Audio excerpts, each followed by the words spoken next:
오늘은 10계명 시리즈 설교 중에서 6번째 계명, 살인하지 말라라는 계명에 대해서 말씀을 나누고자 합니다. 6계명은 어쩌면 10계명의 그 10가지 계명 중에서 사람들이 가장 나하고는 무관한 계명이다라고 느끼는 그런 말씀이 아닐까 싶습니다. 나는 살면서 누군가를 죽인 적이 없고 앞으로도 죽일 예정이 없고, 그러니 다른 계명은 몰라도 6계명만큼은 어기지 않았고 어기지 않을 것이다 라고 대부분 생각을 합니다. 그러시지 않나요? 앞으로 죽일 계획이 있으신 분 없으시잖아요. 앞으로 이 계명 나는 잘 지킬 수 있어. 그래서 이 6계명만큼은 쉽게 생각하거나 나랑은 무관한 다른 사람들의 이야기라고 생각할 수 있습니다. 하지만 정말 그럴까요? 아마 오늘 말씀을 듣다 보면 이 6계명을 지키는 일이 나와 무관하지 않고 또 그리고 얼마나 지키기 어려운 말씀인지 조금은 알게 되실 것 같습니다. 자, 이제 한 가지 질문을 던지면서 이 말씀의 의미를 생각해 보고자 합니다. 살인하지 말라 하셨습니다. 그런데 여러분, 왜 살인하면 안 될까요? 왜 안 되는 거죠? 법이니까. 그럼 그 법은 왜 만들었을까요? 왜 사람들은 살인하지 말라는 법을 만들었을까요? 도덕, 윤리, 인간의 이성, 철학, 상식, 이 모든 걸 사용해서 사람들은 살인하지 말아야 하는, 그러면 안 되는 이유와 답을 내어놓으려고 시도합니다. 하지만 여러분, 이 질문에 대한 대답은 하나님을 빼놓고서는 그 어떤 대답도 온전할 수 없습니다. 하나님이라는 창조주가 계시고 그분이 우리에게 생명을 주신 분이라는 사실을 빼놓고서는 어떤 대답을 내어놓아도 온전하지 못하다는 말입니다. 생명을 주신 이가 하나님이시고 생명을 거두시는 이도 하나님이십니다. 오직 생명의 주인이신 하나님만이 우리의 생명을 거두실 수 있습니다. 따라서 살인은 내가 하나님의 자리에 앉는 것이죠. 신의 자리에 앉아서 누군가의 생명을, 신적인 권위를 자기가 행사하는 일이 살인에 해당하는 죄입니다. 그뿐이 아니죠. 창세기 9장 6절에 보면 이렇게 하나님께서 말씀하십니다. 같이 한번 읽어보겠습니다. 다른 사람의 피를 흘리면 그 사람의 피도 흘릴 것이니 이는 하나님이 자기 형상대로 사람을 지으셨음이니라. 다른 사람의 피를 흘리는 것, 즉 살인하면 안 되는 이유는 모든 사람 안에 하나님의 형상이 있기 때문입니다. 그러므로 다른 사람의 피를 흘리는 것은 곧 하나님의 형상을 공격하고 파괴하고 죽이는 일이죠. 다른 말로 말하면 결국 이것은 사람을 죽이는 일은 하나님을 죽이는 일과 같다 할 수 있습니다. 여러분, 흔히 미국을 기독교적인 가치 위에 세워진 나라라고 하잖아요. 다들 그렇게 생각하고 말을 합니다. 그런데 여러분, 미국은 총으로 사람을 죽이는 비율이 가장 높은 나라입니다. 2020년 작년 한 해에 미국에서 총으로 자살한 사람의 수가 2만 5천 명에 이르고 타인이 쏜 총에 의해서 죽임당한 사람이 2만 명에 이릅니다. 그러면 하루 평균 100명 이상의 사람들이 전쟁터도 아닌 한 나라에서 하루에 매일 100명 이상이 총기에 의해서 사망하고 있습니다. 시카고에서는 작년에 자살한 것 빼고 타인이 쏜 총에 의해서 사망한 사람이 769명이었습니다. 시카고 시의 안에서만. 여기에 많은 어린아이들이 있었다는 것을 우리는 알고 있죠. 우리 교회 안에서 뛰어노는 그 아이들 같은 애들입니다. 이게 전쟁터가 아닌 나라에서 매일 일어나고 있다면 이게 정상적인 사회이고 국가일까요? 과연 미국에 살고 있다는 것을 우리는 자랑스럽게 말할 수 있을까요? 그런데 여러분, 어떻게 말끝마다 하나님 찾는 미국인들이, 특히 미국의 크리스천들이 십계명과 총을 동시에 가질 수 있을까요?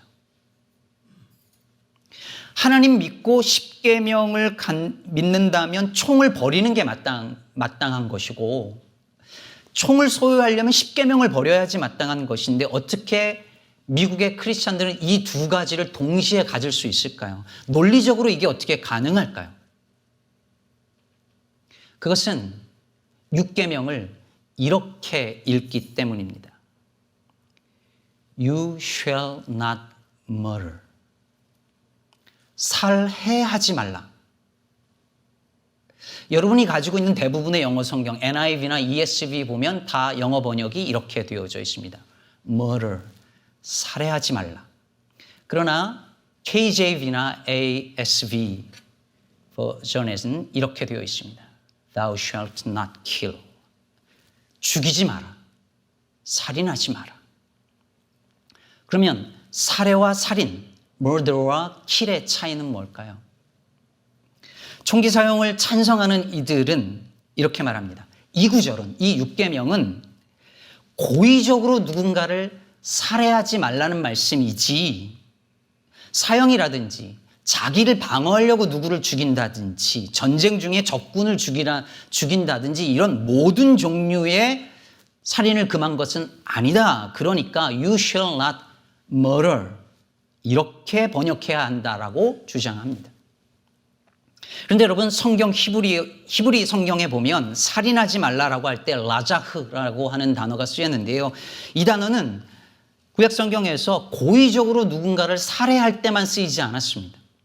민수기 35장에서는 범죄자를 처형할 때도, 신명기 4장에서는 부지 중에 살인한 자, 즉 실수로 사람을 살인했다고 할 때도 이 단어 라자흐가 쓰였습니다. 그러니까 살인하지 말라는 이 말씀은, 이 계명은 고의로 살해하는 것만 해당한다라고 이 계명의 의미를 축소할 수 있는 말씀이 아닌 것이죠. 그래서 저는 이 영어 번역을 You shall not kill 이라고 번역하는 것이 맞다고 봅니다.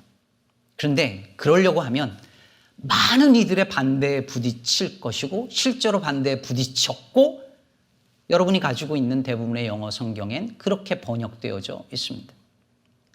실제로 미국에서 총기 소유를 주장하는 사람들은 계속해서 You shall not murder 이 번역을 주장하고 있습니다. 어쩌면 전쟁을 통해서 이익을 얻는 모든 사람들이 다 이 번역을 살인하지 말라라고 바꾸는 것을 반대할 수 있을 것입니다. 사람들은 어떻게 해서든지 이 계명의 의미를 축소시키려고 합니다. 사실 이 계명만이 아니죠. 여러분, 우리는 말씀을 읽을 때 거의 대부분 이런 유혹을 받습니다. 말씀에 맞추어서 나와 내 현실을 바꾸려고 하기보다 나와 내 현실에 맞춰서 말씀의 기준을 바꾸고 의미를 축소하려고 우리는 끊임없이 시도하죠. 기독교 역사에서, 그리고 지금도 수많은 사람들이 이 육계명의 의미를 축소시키려고 시도했고 지금도 하고 있습니다.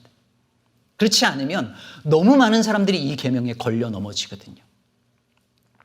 그러면 예수님은 어떻게 하셨을까요?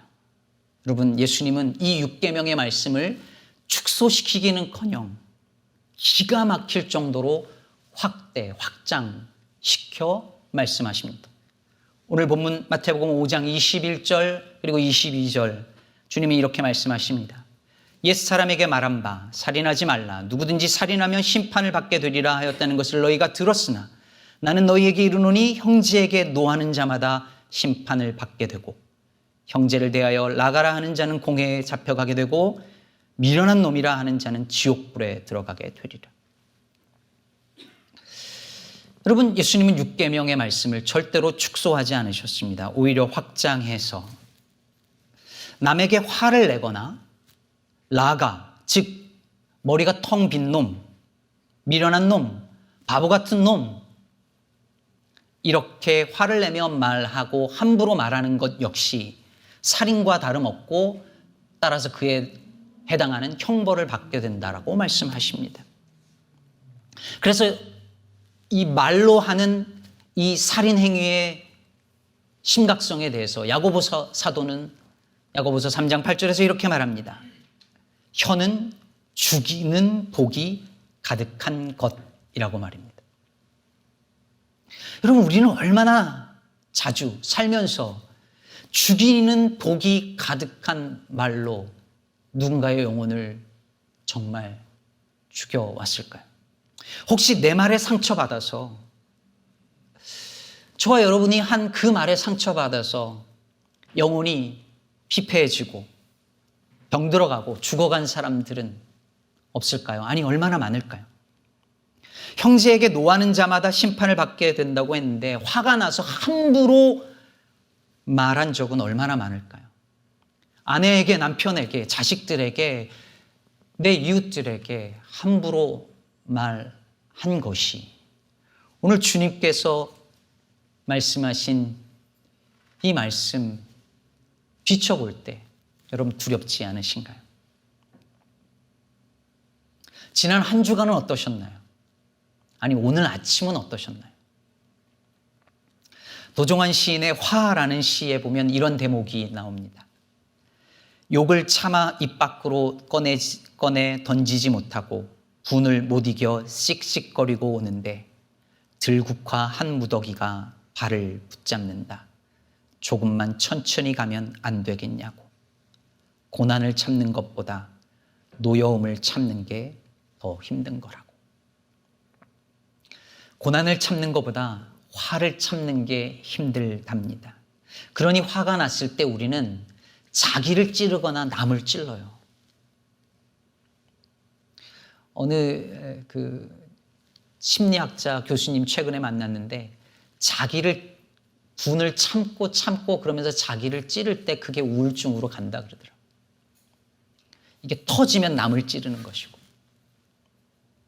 여러분, 분노의 참말로 혹은 미움의 참 마음으로 우리는 주님 말씀에 의하면 살인을 저지릅니다. 그래서 요한복음 3장 15절은 이렇게 말합니다. 누구든지 형제를 미워하는 자마다 살인하는 자니 살인하는 자마다 영생이 그 속에 거하지 아니하는 것을 너희가 아는 바라. 여러분, 살인하는 자마다 영생이 거하지 않는데요. 근데 그 살인은 마음으로 미워하는 것도 살인이래요. 근데 여러분, 이거 경험적으로 알잖아요. 마음에 누군가를 향한 미움이 있을 때 여러분 지옥이 되잖아요. 영생이 거하지 않죠. 여러분, 우리는 직접 표현하지는 않지만 마음으로 누군가를 향하여 살인을 저지른 적 얼마나 많을까요?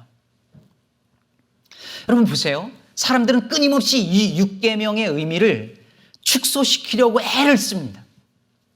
근데 성경은, 주님은 그 의미를 축소시키기는커녕 뭐 이렇게까지 싶을 정도로 그것을 확장합니다.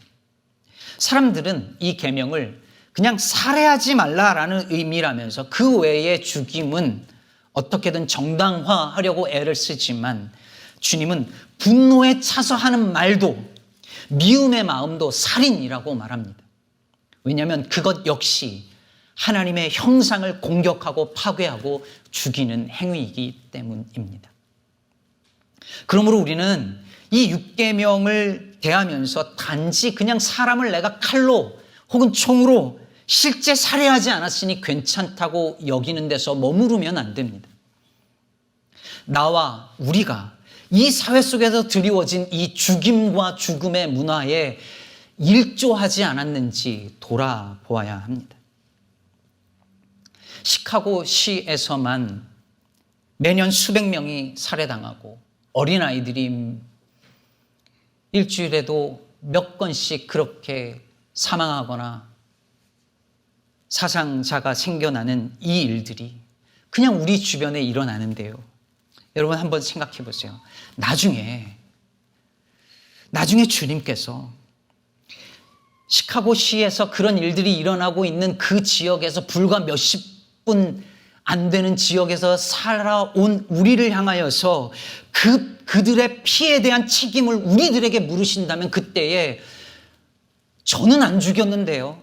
그걸 왜 저한테 물으세요라고 우리 말할 수 있을까요? 여러분, 그 책임을 왜 나한테 묻느냐고 그렇게 주님 앞에 말할 수 있으시겠습니까? 그들이 그 사회에서 거기서 도저히 빠져나올 수 없게끔 만들어 놓은 이 사회 구조에 대해서 침묵하고 총기 소유의 정당성을 주장하는데 일면 동조하거나 그들을 향하여서 저항하지 않은 우리는 그들의 죽음에 아무 책임이 없을까요?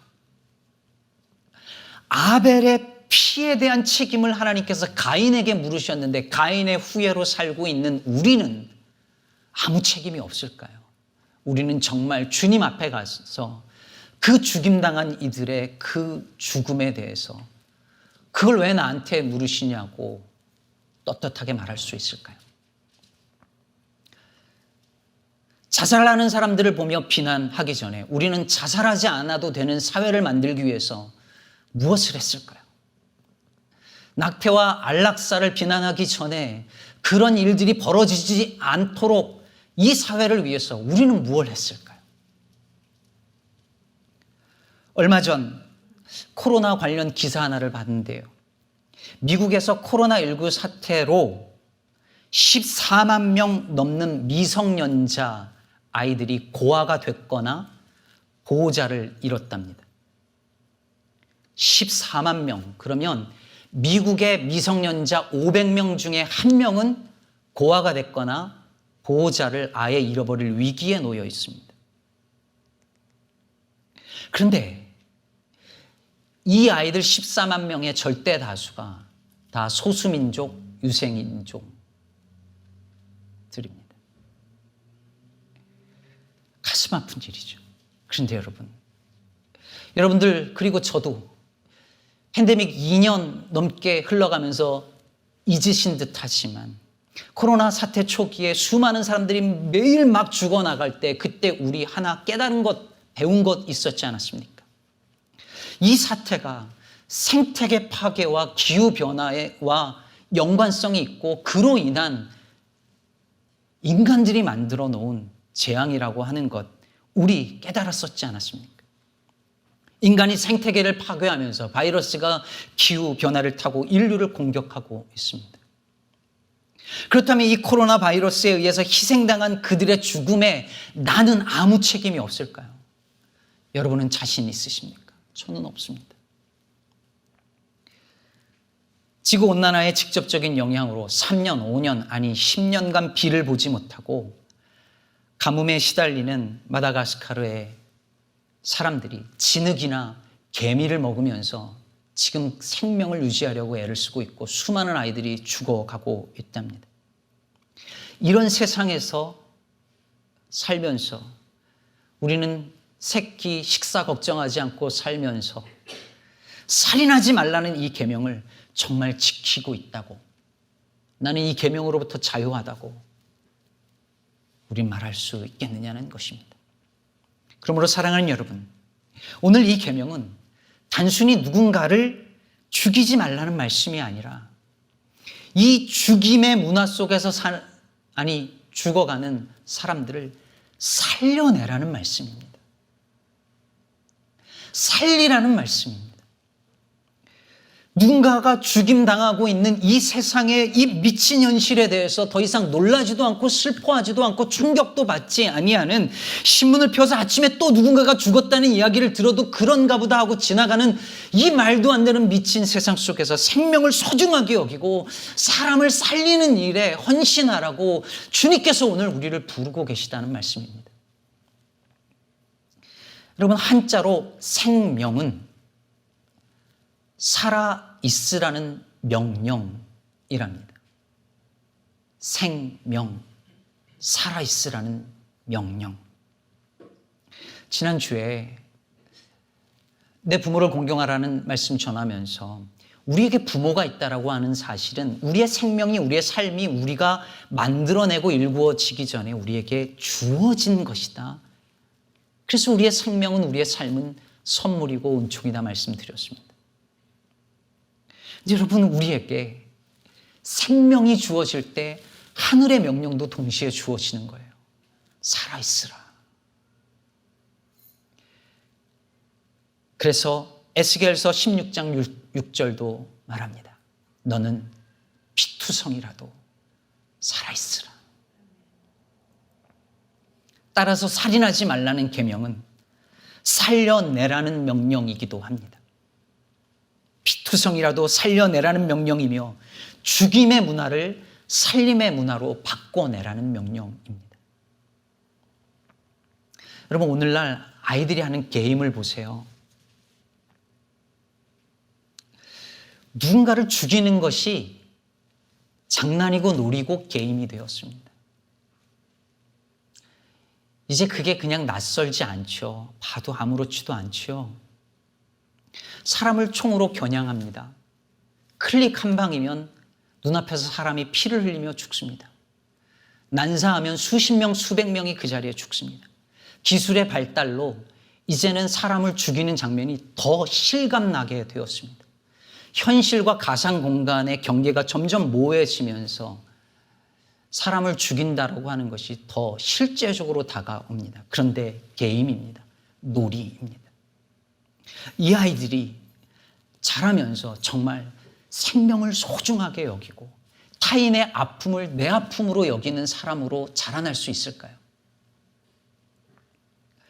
누가 오늘날의 아이들을 생명에 그리고 죽음에 둔감하게끔 만들었을까요? 우리죠. 그것을 만들어내고 개발하고 사주고 가르쳐주고 그러면서 아이들의 동심을 살해해버린 우리 어른들이죠. 이제라도 우리들의 자녀들이, 이 땅의 아이들이 생명의 소중함을 알고 누군가가 아플 때 같이 아파할 줄 아는 아이들로 키워내는 사명이 우리 모두에게 있지 않을까요? 어떻게 해야 할까요? 어떻게 하면 죽음과 죽임이 만연한 이 사회를 살림의 문화로 바꾸고 어떻게 해야 누군가를 일상 속에서 살려내는 일을 할 수 있을까요? 게릴라 가드닝이라고 혹시 들어보셨어요? 남들이 버려놓은 땅에 가서 꽃을 심고 가꾸는 일들을 하는 것이요. 여러 가지 현실적인 문제들도 있지만 나름의 자리에서 뭔가를 해보려고 하는 시도들이 있습니다. 우리 일상 속에서 어떻게 뭔가를 살려내는 일을 할 수 있을까요? 오늘 본문 마태복음 5장 23절 이하에 보면 그러므로 예물을 제단에 드리려다가 거기서 내 형제에게 원망 들을 만한 일이 있는 것이 생각나거든 예물을 제단 앞에 두고 먼저 가서 형제와 화목하고 그 후에 와서 예물을 드리라고 합니다. 그리고 너를 고발하는 자와 함께 길에 있을 때 급히 사화하라 라고 말합니다. 여러분, 예배보다 뭐가 우선이라는 거예요? 화해가. 제가 이제 곧 결혼 20주년인데 조금 더 젊을 때 제 아내하고 이렇게 다투는 일이 가끔 있었는데요. 주일날 아침에 그런 일이 벌어질 때가 여러분도 있으시잖아요. 그러면 예배 드리기 전에 이 말씀이 꼭 생각나는 거예요. 그 마음으로 예배 드리고 설교할 수 없죠. 그러면 꼭 제가 이렇게 쪽지에 미안하다고 그렇게 적어서 반주하는 아내 그 키보드 위에 올려놓고 화해하고 나서야 예배를 드릴 수 있었습니다. 여러분, 오늘 이 말씀을 어떤 맥락에서 했는지 잘 생각해 보세요. 살인하지 말라. 누군가를 향하여 분노하고 화를 내는 것이 살인하는 것이고 그에 대한 형벌이 있을 것이라는 다음에 이 말씀이 있어요. 그렇다면 이게 무슨 의미예요? 왜 이 땅에 살인과 살해가 넘쳐나는가? 왜 죽임의 문화가 만들어지는가? 용서하지 못하고 화해하지 않기 때문이죠. 화해하지 않고 서로 미워하는 관계가 결국은 살인으로 이어지는 것을 우리는 이 땅에서 수없이 보고 있습니다. 그러니 살리기 위해서 우리는 화해 먼저 해야 합니다. 내 마음에 미움을 품은 그 사람과 화해하고 내가 분노를 쏟아부었던 그 사람에게 용서를 구하는 겁니다. 어쩌면 나를 용서하지 못했다면 나와도 화해해야 합니다. 거기서부터 살림이 일어납니다. 생태계와도 화해해야 여러분 생명이 살아납니다. 내가 함부로 쓰는 일회용품이 누군가를 죽일 수도 있다는 사실을, 아니 죽이고 있다는 사실을 깨달아야 하고, 그래서 가능한 쓰지 않도록 거기부터 출발할 수 있습니다. 탄소를 줄이기 위해 내가 할 수 있는 일들을 일상에서 찾아가고 행해 나가는 겁니다. 저는 아직 실천을 잘 못하지만 육식을 줄여나가는 것도 하나의 방법입니다. 이런 일상의 살림의 실천들이 살인하지 말라는 이 계명을 적극적인 방식으로 실천해 나갈 수 있을 것입니다. 그렇다면 여러분, 이 6계명을 가장 잘 지킬 뿐만 아니라 이 계명에 담긴 하나님의 뜻을 가장 잘 실현한 분이 누구실까요? 예수 그리스도이십니다. 예수님은 오늘날 총기 소유를 정당화하는 이들이 내가 살고자 남을 죽이는 것의 정당성을 얘기하지만, 주님은 그 말들을 그분의 말씀과 삶으로 정면으로 부정하시고 도전하셨습니다. 베드로가 칼을 뽑아서 치려고 할 때에 칼로 흥한 자는 칼로 망한다고 하셨습니다. 나를 지키기 위해 남을 죽인 것이 아니라 내가 죽어 남을 살리신 분이 주님이십니다. 여러분, 우리가 어떻게 살았습니까? 우리가 어떻게 생명을 얻었습니까? 주님의 죽으심으로 우리가 삶을, 영생을 얻지 않았습니까? 그래서 여러분, 기억해야 하는 한 가지는 누군가 살려면 누군간 죽어야 합니다. 예수께서 말씀하시기를 하늘의 밀이 땅에 떨어져서 죽어야 많은 열매를 맺는다 했습니다. 내가 죽을 때 남을 살릴 수 있고, 그것이 예수께서 보여주신 생명의 정신입니다. 다석 유영모 선생에 의하면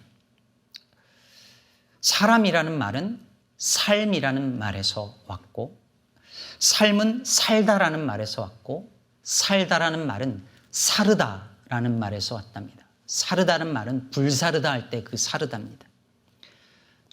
초가 자기를 불살라 어딘가를 밝히는 것처럼 내 몸을 살라서 누군가를 살려내는 것이죠.